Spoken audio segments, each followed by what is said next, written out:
Hello dear student, मी प्रत्युष राज। और आज हम लोग देखेंगे डायमेंशनल एनालिसिस। एक वीडियो हमने इस पे लाया था जिसमें हम लोगों ने बिल्कुल ही बेसिक डायमेंशन को देखा था, जो कि हम लोग जिसके बारे में जान रहे थे पहले से। Force, pressure, area, volume, density, ये सब हमने बस एक बेसिक तरीका सीखा था निकालने का। इस वीडियो में बस हम लोग 2 4 10 फिर से एक नए नए फार्मूला को लाए हैं, जिसको आप फिर से एक रिकॉल कर लो, क्योंकि अब हमारा कंटिन्यूस वीडियो आते रहेगा। इसके बाद हम लोग पढ़ेंगे प्रिंसिपल ऑफ होमोजीनिटी। उसके बाद हम लोग देखेंगे कि कैसे हम लोग डायमेंशन का इस्तेमाल करके जो है, जिस फार्मूले के बारे में हम लोग नहीं जानते हैं उसको भी हम लोग निकाल सकते हैं। ठीक है, चलिए हम लोग स्टार्ट करते हैं। तो सबसे पहले एक वर्ड है हमारा permittivity of free space. Permittivity of free space, ठीक है। ये कूलम्ब्स लॉ में हम लोग देखते थे कि force between two charges is equal to k Q1 Q2 by are square, ठीक है। और इसी के को हम लोग हटा के लिखते थे 1/4 पाई एप्सिलॉन नॉट। और इसी एप्सिलॉन नॉट को हम लोग बोलते हैं परमिटिविटी ऑफ फ्री स्पेस। अब हमको इसका डायमेंशन निकालना है। एक चीज देखिए, तो इसको उठा के यहाँ पे ले आएंगे तो ये नीचे आ जाएगा। ये हमारा बन गया Q1 Q2 by 4 pi F R square, ठीक है। अब ध्यान से देखिए, Q1 Q2 क्या है? Charges. 4 pi is a constant number. F force, R distance. थोड़ा देखते हैं। अब Q के लिए हमने सीखा था कि Q को हम लोग कैसे लिख सकते हैं, तो आई टी। अगेन Q है, फिर से आई टी। 4 पाइस का कोई मतलब नहीं बनता, because number dimension less. Force के लिए हमने क्या देखा था? MLT-2, ठीक है। और साथ में क्या है? आर क्या है? डिस्टेंस। इसके लिए एल, और स्क्वायर है तो स्क्वायर हमने लगा दिया। I current. करंट के लिए क्या होता है? या तो ए या तो टी। और टाइम के लिए टी। फिर से देखिए, 2 बार आई 2 बार टी, तो ये हो गया 2, ये भी हो गया 2, ठीक है। ये हो गया हमारा एम। L1 L2 L3 और T-2, ठीक है। अब इसको अगर हम लोग ऊपर ले जाएंगे एम को, तो ये हो गया M-1। L को ऊपर लेके जाएंगे तो ये हो गया L-3। T को ऊपर लेके जाएंगे तो ये हो गया T, और ये माइनस बन जाएगा प्लस, तो 2 और 2 4, और ये हो गया A पे 2। यही हमारा किसका डायमेंशन है? परमिटिविटी ऑफ फ्री स्पेस, ठीक है। चलिए अब हम लोग दूसरा देखते हैं। अगर हम लोग अब देखें इम्पल्स, ठीक है, तो इसका फॉर्मूला होता है force into change in time. सबसे पहले एक चीज आपको ध्यान रखना होगा, जब भी आप डायमेंशनल फॉर्मूला निकालना चाहते हो तो आपके लिए क्या है कि सबसे पहले जो जिसका निकालना है उसका आपको फॉर्मूला पता होना चाहिए। अब आप अभी से डरने की आपको कोई जरूरत नहीं है कि ये सब डायमेंशन हमसे पूछा जाएगा, हमको तो फार्मूला ही नहीं पता है। तो देखिए, इसको फर्स्ट चैप्टर बनाया गया है, ठीक है, लेकिन आपको इसके लिए पूरा को पूरा फिजिक्स 11th 12th के फिजिक्स का हर एक फार्मूला पता होना चाहिए, क्योंकि क्वेश्चन जो पूछा जाएगा वो किसी न किसी फार्मूले से पूछा जाएगा। आपको वो मालूम होगा तो आप बहुत ही इजी वे में डायमेंशन उसका निकाल सकते हैं, ठीक है। जैसे कि इम्पल्स, ठीक है, ये होता है force into change in time. अब देखिए कुछ है, फोर्स का आपको पता ही है MLT-2, और चेंज इन टाइम, चेंज से कोई मतलब नहीं बनता। टाइम का चेंज क्या कहलाएगा? टाइम, ठीक है। टाइम का चेंज क्या कहलाएगा? टाइम कहलाएगा। इसके लिए हो गया फिर से अगेन एक टी। ये हो गया हमारा MLT, ये -2 + 1, ये हो गया माइनस में 1। ये हो गया हमारा डायमेंशन किसका? तो इम्पल्स का, ठीक है। कोई दिक्कत? अब है हमारे पास टॉर्क। अब फिर से आप सोचोगे टॉर्क का तो हमें फार्मूला ही नहीं पता, ठीक है।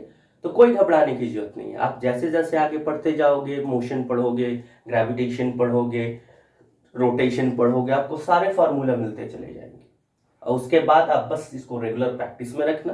डायमेंशन सबसे आसान है, आप इजी वे में कर सकते हो। तो टॉर्क के लिए फार्मूला है हमारे पास एफ डी साइन थीटा, ठीक है। अब सबसे पहले आप जानते हो कोई भी ट्रिग्नोमेट्रिक रेशियो का कोई डायमेंशन नहीं होता है। क्यों नहीं होता है?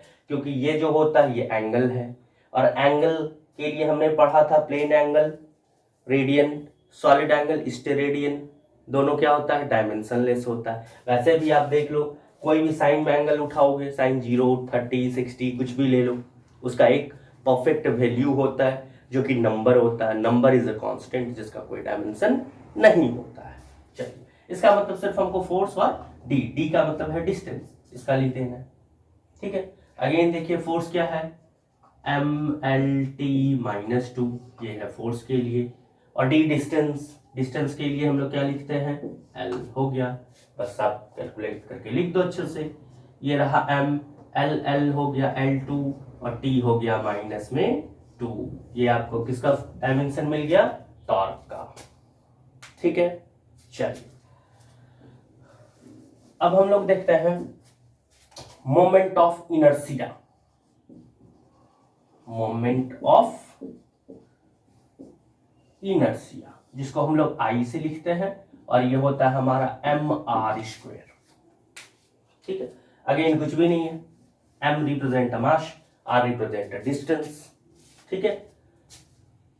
m के लिए, मास के लिए m, और इसके लिए l, और ये 2, और t नहीं है तो 0 लगा देते हैं। ये हमारा हो गया मोमेंट ऑफ इनर्शिया, ठीक है। कोई दिक्कत? अच्छा, अब आते हैं हम लोग लेटेंट हीट। लेटेंट हीट, अच्छा इसके लिए होता है Q = ml, ये फार्मूला है लेटेंट हीट का, Q = ml, जहां पे Q है हीट, m है मास, और L है हमारा पास लेटेंट हीट। ओके, हमको तो लेटेंट हीट का निकालना है, तो हम लोग क्या लिख सकते हैं? L = Q/m।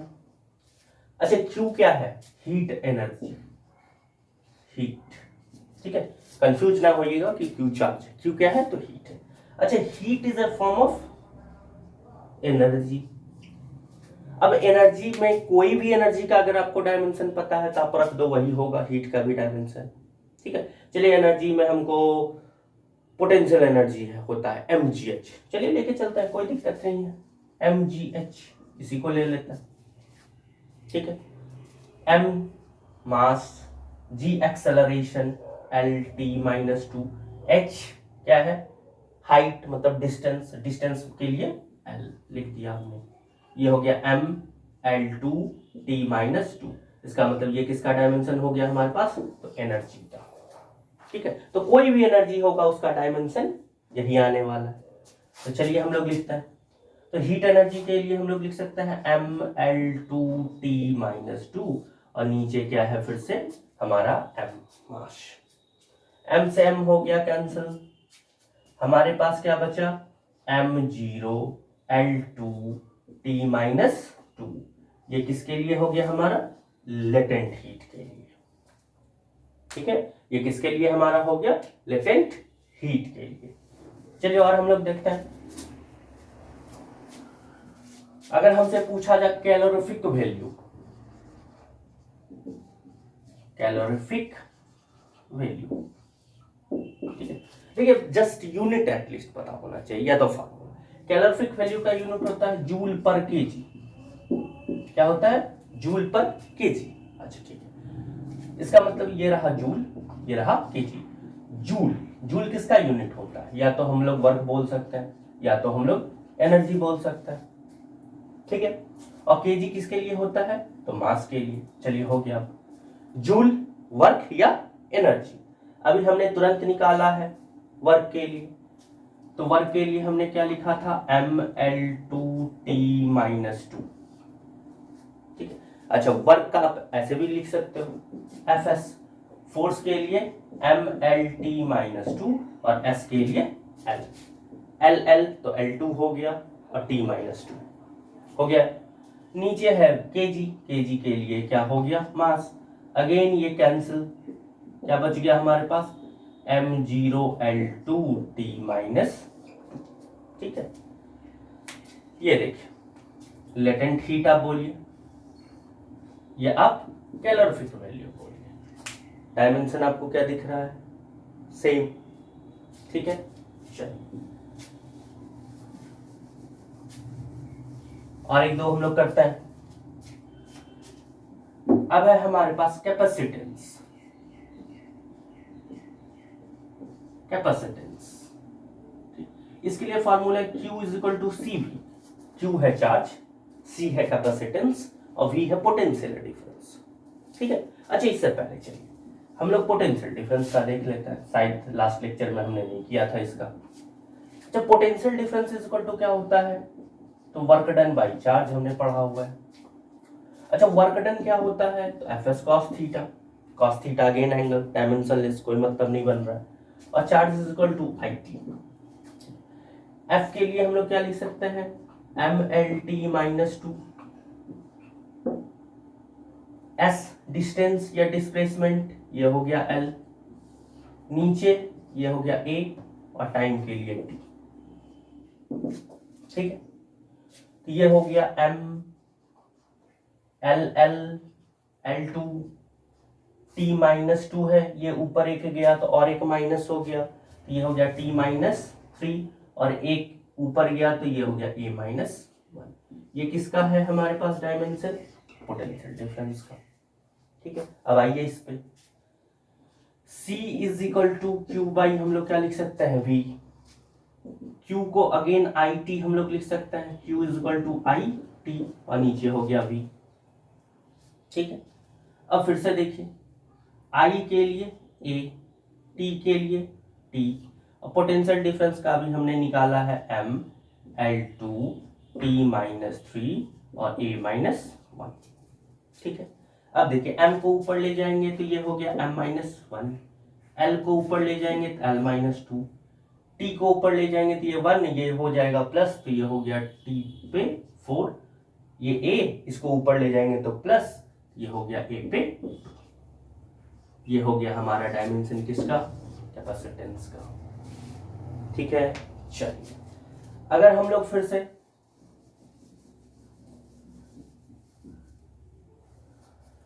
रेजिस्टेंस का हमसे पूछ दिया जाए, तो रेजिस्टेंस हमने ओम्स लॉ से पढ़ा है, V is equal to I R, तो R इज इक्वल टू हम लोग लिख सकते हैं V बाई आई। V का भी हमने तुरंत निकाला, ML2T माइनस 3A माइनस 1, और I क्या है, करंट, वो खुद एक फंडामेंटल क्वांटिटी है, उसका क्या होता है, तो A, ठीक है। चलिए ये हो गया ML2T माइनस 3, ये ऊपर जाएगा तो माइनस 1 और माइनस 1, ये हो गया माइनस में 2, ये बन गया हमारा किसका, रेजिस्टेंस का, ठीक है। कोई प्रॉब्लम, चलिए अब हमसे कोई पूछे आप रेजिस्टिविटी का बता दो,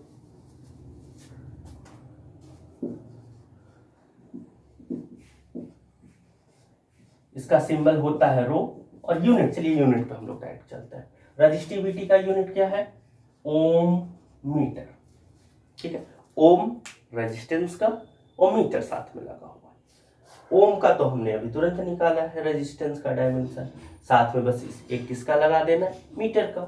चलिए ये हो गया हमारे पास ML2T माइनस 3A माइनस 2, ये किसके बदले, ये रेजिस्टेंस के बदले, और मीटर के बदले एक और हमने क्या जोड़ दिया, तो L। ये हो गया हमारा M, L पे 3, T पे माइनस 3, A पे माइनस 2, ये हमारा हो गया रेजिस्टिविटी, ठीक है। चलिए ऐसे ही हमसे पूछे स्ट्रेस, तो स्ट्रेस होता है फोर्स अपॉन एरिया। फोर्स का हमने निकाला है MLT minus 2, area length into length, ये हो गया L2, ये करेंगे हम लोग तो ये हो गया M, L ऊपर जाएगा तो 1 और माइनस 2 क्या हो जाएगा, L माइनस 1 और T माइनस 2, ये किसका हो गया हमारे पास, ये हो गया हमारे पास स्ट्रेस का, ठीक है। ऐसे ही अगर हमसे पूछे स्ट्रेन का, स्ट्रेन होता है change in length bye original length, ठीक है। चेंज इन लेंथ, लेंथ में चेंज मतलब लेंथ का डायमेंशन l, नीचे ओरिजिनल लेंथ l कट गया, ये हो गया m0 l0 और d0। It means that strain जो होगा वो कैसा होगा, डायमेंशन लेस। अब देखिए समझने की बस एक ही बात है, अगर कोई रेशियो दिया है आपके पास, रेशियो कहने का मतलब है ऊपर वाला क्वांटिटी और नीचे वाला क्वांटिटी दोनों सेम चीज को रिप्रेजेंट कर रहा है। जैसे रिफ्रैक्टिव इंडेक्स, रिफ्रैक्टिव इंडेक्स होता है c/v, c is equal to speed of light in vacuum, v is equal to speed of light in medium. But ऊपर और नीचे दोनों किसको रिप्रेजेंट करता है, तो स्पीड को। तो स्पीड का डायमेंशन क्या होगा, तो सेम।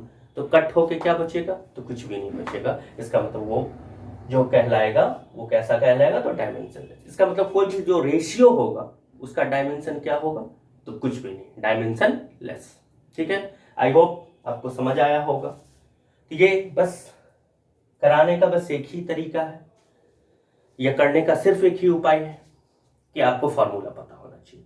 अब फार्मूला याद करने की चीज, अब कहोगे आप कि फिजिक्स में हजारों फार्मूले हम लोग याद कैसे करेंगे, तो कुछ भी नहीं है, बस कंटिन्यूस पढ़ाई करते चलें, आपको चैप्टर में मिलते चला आएगा, न्यूमेरिकल प्रॉब्लम आप सॉल्व करते जाओगे, आपको खुद ऑटोमेटिक फार्मूला याद होते जाएगा और डायमेंशन निकालने का आपको तरीका आ चुका है। तो आप उस समय जो है साथ में लगे डायमेंशन भी निकालते चलना, आपको रिकॉल भी हो जाएगा और याद भी रहेगा अच्छे से। ठीक है, चलिए फिर नेक्स्ट लेक्चर में हम लोग पढ़ते हैं प्रिंसिपल ऑफ होमोजेनिटी के बारे में, बहुत ही इंटरेस्टिंग टॉपिक है। ठीक है, चलिए तब तक के लिए बाय।